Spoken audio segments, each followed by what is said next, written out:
मेरे सभी दर्शक को, मेरे छोटे एवं बड़े भाई को सबसे पहले दीपक कुमार प्रजापति का सादर नमस्कार एवं प्रणाम।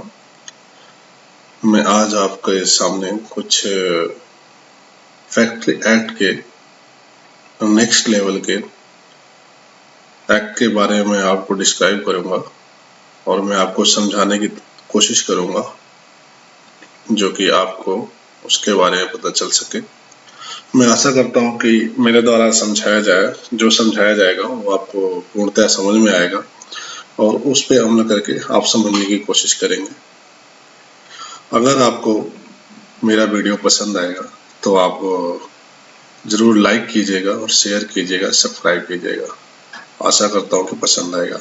तो मैं नेक्स्ट लेवल पे चलता हूं। आज का जो हमारा टॉपिक है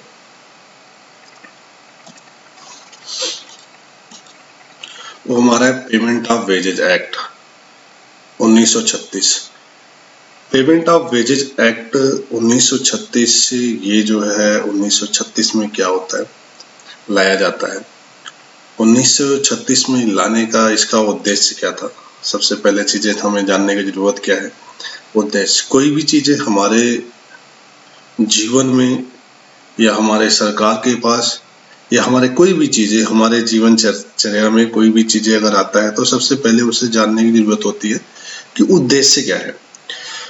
तो जो उद्देश्य है पेमेंट ऑफ वेजेज का, एक्चुअली वेजेज का उद्देश्य ये है कि 1976 में सेंट्रल गवर्नमेंट के द्वारा लाया गया कि एक पेमेंट दी जाएगी जो एम्प्लॉय को। पहले क्या होता था कि पेमेंट का कोई भी स्टैंडर्ड नहीं होता था। जैसे मैंने पीछे ही बात किया, हमने किया था पीछे एक हमारा वीडियो आप देखोगे, तो वो मिनिमम वेजेज की रिगार्डिंग था। बट ये पेमेंट ऑफ वेजेज क्या है? पेमेंट ऑफ वेजेज लाने का पर्पज ये रहा कि ये सेंट्रल गवर्नमेंट के द्वारा या सेंट्रल रेगुलेशन, मतलब सेंट्रल इसे हैंडल करता है। इसमें सेंट्रल और स्टेट का दोनों का रोल होता है। बट 1936 द्वारा ये गवर्नमेंट द्वारा लाया गया। इसलिए लाया गया क्योंकि पहले क्या करते थे कि पेमेंट जो देते थे उसका कोई समय निर्धारित नहीं होता था, ठीक है, उसका कोई स्टैंडर्ड नहीं निर्धारित था। तो इससे क्या होता था कि एम्प्लॉय को महीने काम करता था, 15 दिन काम करता था, बोलते थे कि आज दे दूंगा, कल दे दूंगा, और वो चलते चलते क्या होता था, एक टाइम लग जाता था। लेकिन जरूरत के अनुसार हमारे एम्प्लॉय या कर्मचारी को पैसे नहीं मिल पाते थे। तो सरकार ने इसके रिगार्डिंग क्या किया, एम्प्लॉय और एम्प्लॉयर मीन कर्मचारी और जो एम्प्लॉयर होता है नियोक्ता, दोनों के समझ को देखते हुए, दोनों को पॉइंट को देखते हुए उन्होंने ये वेजेज एक्ट लेके आए, जो कि मैंने बताया 1936 में स्टार्ट हुआ, ठीक है। पर्पज क्या था? मैंने बताया सही समय पे सही तरीके से एम्प्लॉय को या कर्मचारी को, एम्प्लॉय मीन्स कर्मचारी को पेमेंट देना, मतलब वेजेज देना, प्लस और एक डिडक्शन। सेकंड पॉइंट आप देखोगे लिखा हुआ है, payment of wages act has for purpose of payment to right time of worker and control of unauthorised deduction. Means industry में क्या होता है कि कभी कभी कुछ डिडक्शन जो होते हैं अनऑथराइज्ड होते हैं, जो ऑथराइज्ड नहीं होते लेकिन डिडक्शन शो करते हैं, और क्या होता है, डेबिट कर देते हैं, और एम्प्लॉय को पता नहीं होता, कर्मचारी को पता नहीं होता, तो पॉइंट उठा भी नहीं सकता। तो इस चीज को देखते हुए जो है पेमेंट ऑफ वेजेज लाया गया, जो कि सही समय पे पेमेंट किया जाए, प्लस में अनऑथराइज्ड जो डिडक्शन कर रहे थे उसको कंट्रोल किया जाए, ठीक है। ये जो लागू होता है, जो पेमेंट ऑफ वेजेज एक्ट लागू होता है, वो किस में होता है? फैक्ट्री में होता है, इंडस्ट्रियल में होता है, इंडस्ट्रियल स्टेबलाइजमेंट, या रेलवे हो या कोई भी माइंस हो, उस पे जो है ये अप्लाइड होता है, ठीक है। डायरेक्टली या इनडायरेक्टली, या कॉन्ट्रैक्टर हो गए या सब कॉन्ट्रैक्टर हो गए, उन पे ये अप्लाई होता है पेमेंट ऑफ वेजेज एक्ट, ठीक है। फिर क्या हुआ कि इसमें कुछ जो 1936 में था, कुछ थोड़ी इश्यूज थी, तो उसमें क्या किया गया कि अमेंडमेंट लाया गया सन 2005 में। सन 2005 में जो अमेंडमेंट उसमें किया गया पेमेंट ऑफ वेजेज एक्ट में, जो अमेंडमेंट किया गया 2005 में, उसमें यह किया गया कि एक सीलिंग जो है वेजेज सीलिंग लिमिट दे दी गई और उसके बाद जो है थोड़ा टफ कर दिया गया कि आपको जो है एम्प्लॉय को जो है टाइम से दिया जाएगा और उसके बाद एक कंप्लाइंस हैंडल करने का दे दिया गया, पेनाल्टी प्रोविजन लगा दिया गया, वो जो किसके द्वारा, स्टेट गवर्नमेंट के द्वारा और सेंट्रल गवर्नमेंट के द्वारा होता था। ठीक है, समझना। तो उसमें क्या होता है कि अब वो सेंट्रल गवर्नमेंट और स्टेट गवर्नमेंट के द्वारा क्या होता था, एक लिमिट दे दी गई, उसके बिहाफ पे दिया जाता था और जो तय किया गया था, हाँ, जिसमें थर्ड फोर्थ पॉइंट आप देखोगे, the central government is responsible for इसकी रिस्पॉन्सिबल कौन होता है, इस चीज का रिस्पॉन्सिबिलिटी किसकी होती है। सपोज दैट क्या होता है, वेजेज टाइम से नहीं देना एम्प्लॉय को, कर्मचारी को, डिडक्शन ज्यादा करना या कुछ, इसे किसका जो है जवाबदेही होता है, ये पैसे एम्प्लॉयर का जवाबदेही होता है जो नियोक्ता होता है कि वो सही से दे रहा है कि नहीं दे रहा है। अगर वो सही से नहीं दे रहा है तो वहां किसकी जवाबदेही होती है, वहां जो होती है स्टेट और सेंट्रल की होती है। सेंट्रल की ध्यान देना, सेंट्रल की जो जवाबदेही होती है वो जो है रेलवे हो गया, माइंस हो गया, ठीक है, और एयर ट्रांसपोर्ट हो गया, मतलब एयरपोर्ट हो गया, इन सब जो गवर्नमेंट अंडर गवर्नमेंट होता है सेंट्रल गवर्नमेंट के अंदर, उसकी जवाबदेही जो होती है सेंट्रल गवर्नमेंट की होती है।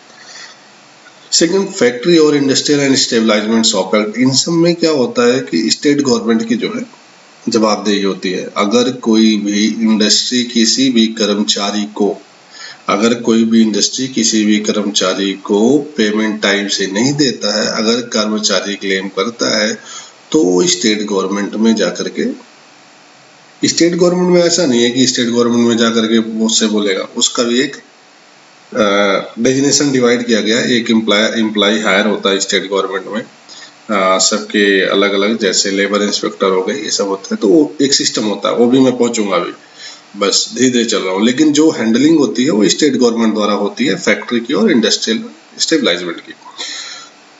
और जैसा रेलवे हो गया, माइंस हो गया और एयर ट्रांसपोर्ट्स हो गए, ये सब की जो देख रेख जिसके होती है वो सेंट्रल गवर्नमेंट के अंडर होता है। ठीक है, अब आते हैं नेक्स्ट है the main object of act of eliminate of all malpractice by lying down of time of mode will surviving worker paid their wages regular interval without any unaccepted in order larger scope provided by effort of input act empowering enhance sealing of notification in future the act of extend whole India। ठीक है, अब क्या किया गया कि जो है, जो वेजेज आपकी लागत की ये जो टाइमिंग दिया गया है उसके बिटवीन जो है आपको जो है वेजेज देना है। अगर वो एक्सटेंड करना होता है तो वो सेंट्रल या स्टेट गवर्नमेंट द्वारा जो है किया जाता है। ठीक है, ठीक है ना। तो नेक्स्ट हम चलते हैं, responsible for payment of wages कौन होता है। जैसे responsible, every employer shall be responsible, हर एक एम्प्लॉयर मतलब नियोक्ता, ठीक है, वो जो है पेमेंट टाइम से देने का रिस्पॉन्सिबल होता है, किसको, एम्प्लॉय को। ठीक है, एज पर अंडर एक्ट। ठीक है, समझ रहे हो ना। अब आते हैं in case of person of employ in factory if a person has been named the manager of factory. क्या होता है, अगर मान लो कि किसी भी इंडस्ट्री में, फैक्ट्री में क्या होता है कि अब जो ओनर होगा वो तो नहीं होगा ना, उसमें क्या होता है, एक जो है मैनेजर प्रोवाइड किया जाता है जो लीगल देखता है या जो भी स्टैट्यूटरी कंप्लायंसेस देखता है, जो वेजेस देखता है, या जो उसकी रिस्पॉन्सिबल पर्सन, वो जो है जो फैक्ट्री का ओनर होता है, जो वो जो क्या करता है, एक को हायर करता है या एक को मैनेजर अपॉइंट करता है और उस चीज का रिस्पॉन्सिबल वो होता है। ठीक है, और रेलवे हो गया, इन सब का जो रिस्पॉन्सिबल होता है वो कंसर्न लोकल एरिया का कंसर्न डिपार्टमेंट जो होता है वो करता है। ठीक है, रेलवे में जो एडमिनिस्ट्रेशन डिपार्टमेंट जो देखता है वो उसका रिस्पॉन्सिबल होता है। ठीक है, अब हम आते हैं, ठीक है, एक टाइम तो हमने बात कर लिया कि हाँ एक टाइम डिसाइड हो जाता है कि वेजेज का, हाँ इस टाइम पे आपको वेजेज प्रोवाइड करना है। ठीक है, तो क्या हुआ ठीक है, fixation time of wages period, ठीक है, वेतन समय अवधि का निर्धारण कैसे किया गया का सेक्शन 5 के अंतर्गत टाइम ऑफ पेमेंट, एक समय निर्धारित किया गया, ठीक है, प्रत्येक पर्सन का, ठीक है। रेलवे और इंडस्ट्रीज में जो है जहां पे लेस देन 1000, याद रखना 1000 से कम जहां पे काम कर रहे हैं वहां पे 7 दिन, नेक्स्ट मंथ के 7 तारीख को expiry of 7 days cell paid before of expiry, मतलब 7 तारीख से पहले पहले ही आपको जो है पेमेंट करनी होती है जहां पे 1000 से कम होते हैं, ठीक है, इंडस्ट्री में या जो भी है, ठीक है। सेकंड आते हैं the wages of every person employed upon in any other railway factory industrial establishment shall be paid before expiry of 10th day. Means एक काम मान चलो कि 1000 प्लस जहां भी होते हैं एस्टेब्लिशमेंट में 1000 प्लस होते हैं वहां पे 10th भी डेट दी जाती है, उस 10th के बिटवीन आप पेमेंट कर सकते हो। किसको? एम्प्लॉय को। कौन? एम्प्लॉयर, ठीक है, ठीक है।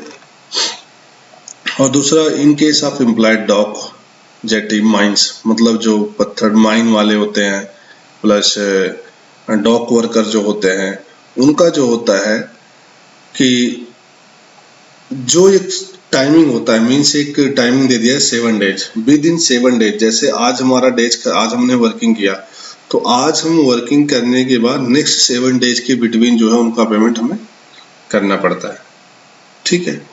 और एक होता है डेलीटेड वर्कर, जैसे नीचे लास्ट में ही any person is terminated by you, sorry हाँ, एक होता है डेली रेटेड। डेली रेटेड क्या होता है कि वो जिस दिन व्यक्ति काम कर रहा है उसके नेक्स्ट 7 डे के बिटवीन उसको पेमेंट मिल जाना चाहिए या तो नेक्स्ट डे मिल जाए, ठीक है। अगला आता है कि क्या होता है, एक केस और आता है टर्मिनेशन का। सपोज दैट कभी क्या होता है, कोई भी एम्प्लॉयर क्या होता है, एम्प्लॉय को जो है टर्मिनेट कर देता है, निकाल देता है, ठीक है भाई आप जाओ हमारे लायक नहीं हो।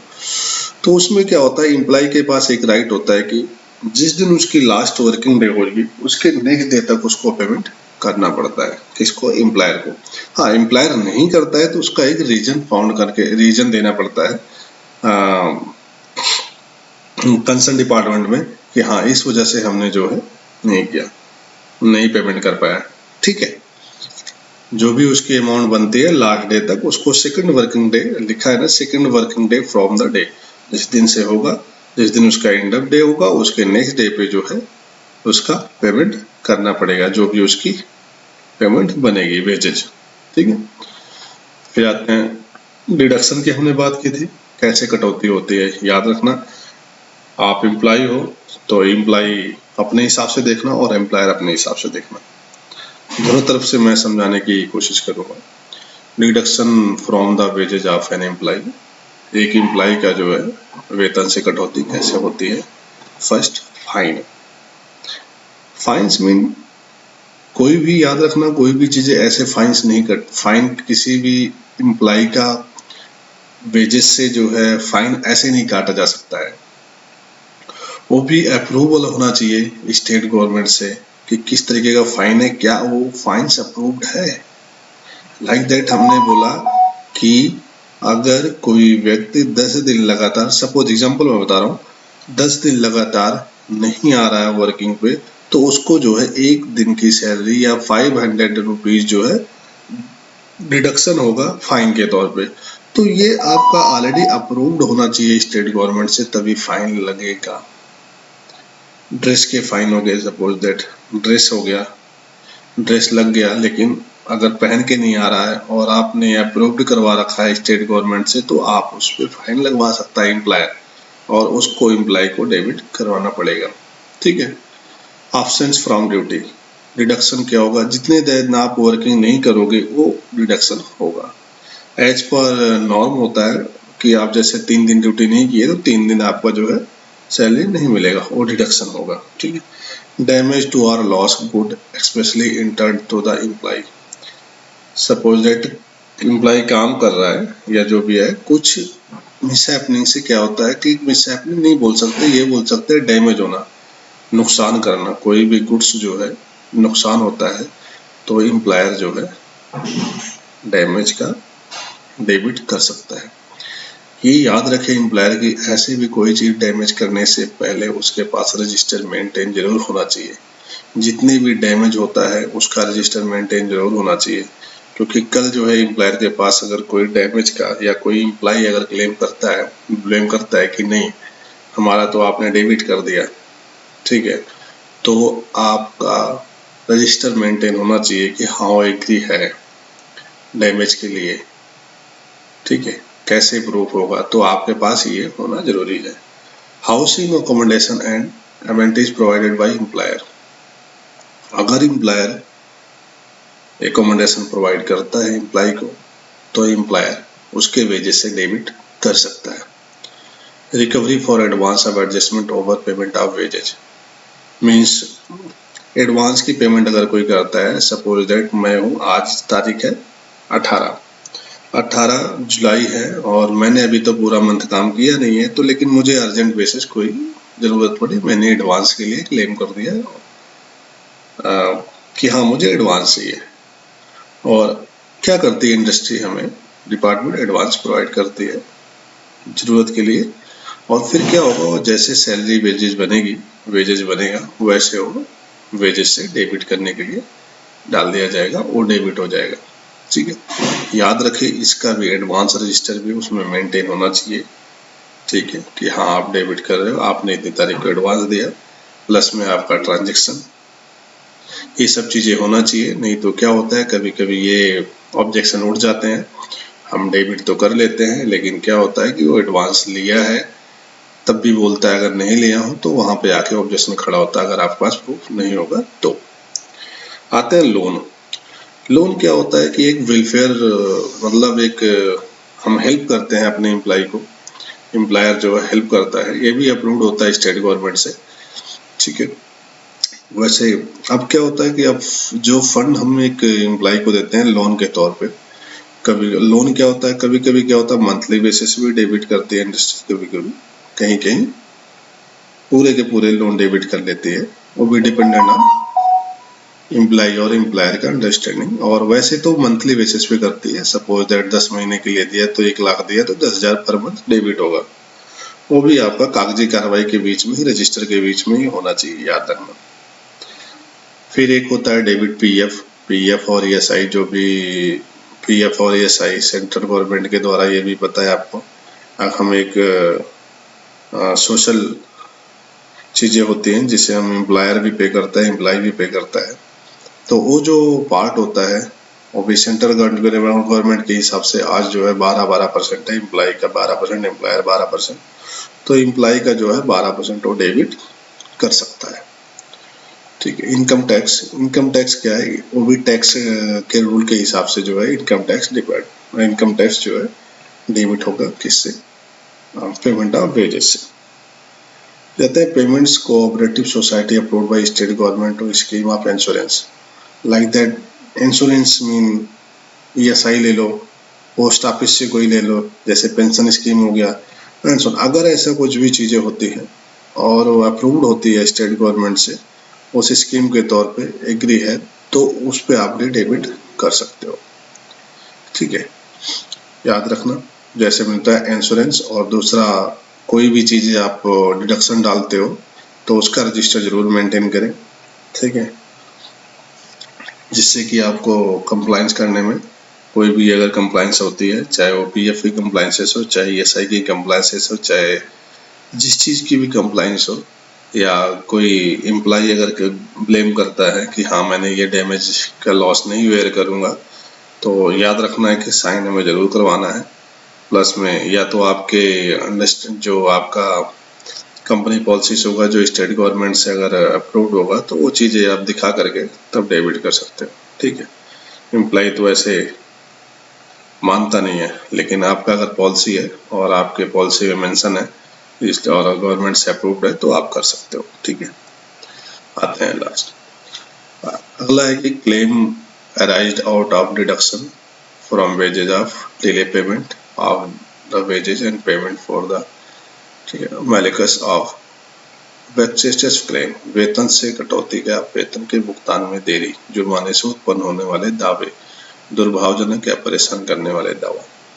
मीन्स क्या है कि जब वेतन है कटौती तो हो जाती है, जैसे भी मैं बात कर रहा हूँ कि इम्प्लाई कभी क्लेम कर देता है कि नहीं, इम्प्लाई क्या बोलता है, नहीं नहीं मुझे नहीं डेबिट करना है, या कोई कटौती गलत हो जाती है, या कटौती देर में होती है, या भुगतान देर में होता है। सपोज दैट एम्प्लॉयर क्या करता है, एम्प्लॉय को लेट में पेमेंट देता है, तो जुर्माना कैसे होता है और कहाँ से होता है, उसका कौन हैंडल करता है। सेक्शन 15 के अंदर जो है डीलिंग करने वाला जो है डिडक्शन और वेजेज का जो है पेनाल्टी हो गया या मिसलिनियस जो भी वैक्सेशन क्लेम होता है, वो जो है appropriate government by notification in official notification के द्वारा जो है एक नोटिफिकेशन आती है, और उसके अगेंस्ट सपोज दैट मान लीजिए हमने क्या किया, लेट किया पेमेंट, सपोज दैट पीएफ की पेमेंट है, हमने क्या किया, लेट कर दिया, या मान लो एक एम्प्लॉय की पेमेंट है, हमने लेट कर दिया, एम्प्लॉयर ने लेट कर दिया एम्प्लॉय का पेमेंट देना, और एम्प्लॉय ने क्या कर दिया, आगे जाकर के कंप्लेन करती है। अब उसके लिए एक ऑफिशियल नोटिफिकेशन आता है अप्रोप्रिएट गवर्नमेंट द्वारा, उसके बाद जो है उस पर कार्रवाई स्टार्ट होती है। और कर किससे सकता है और कौन होता है उसको हैंडल करने वाला, कमिश्नर ऑफ वर्कमैन कंपनसेशन, और सेंट्रल गवर्नमेंट के थ्रू एक दो होते हैं, रीजनल लेबर ऑफिसर और असिस्टेंट लेबर ऑफिसर। याद रखें कि असिस्टेंट लेबर ऑफिसर जो होगा उसका 2 ईयर एक्सपीरियंस होना चाहिए, ठीक है। और उसके बाद लेबर कोर्ट का जो है ट्रिब्यूनल, ये लेबर कोर्ट में जाता है, इंडस्ट्रियल डिस्प्यूट के एक्ट के अंदर 1947 के अंदर आता है ये, उसके अंडर इसका जो है सॉल्यूशन निकाला जाता है, ठीक है। और इन्वेस्टिगेशन करने के बाद उसके बाद उसका सेटलमेंट किया जाता है, जिसके पक्ष में भी होता है, चाहे वो एम्प्लॉय हो या एम्प्लॉयर के पक्ष में हो, ठीक है। और उसके बाद इसको एक स्टेट गवर्नमेंट से भी bill of assistant labour officer commissioner, उसका भी अगर 2 ईयर्स एक्सपीरियंस है तो भी वो हैंडल कर सकता है, ठीक है। आशा करता हूँ कि मैंने पूरी कोशिश की कि हम आपको समझा सके और आपको समझ में भी आया होगा, चाहे वो एम्प्लॉय हो एम्प्लॉयर हो, ठीक है।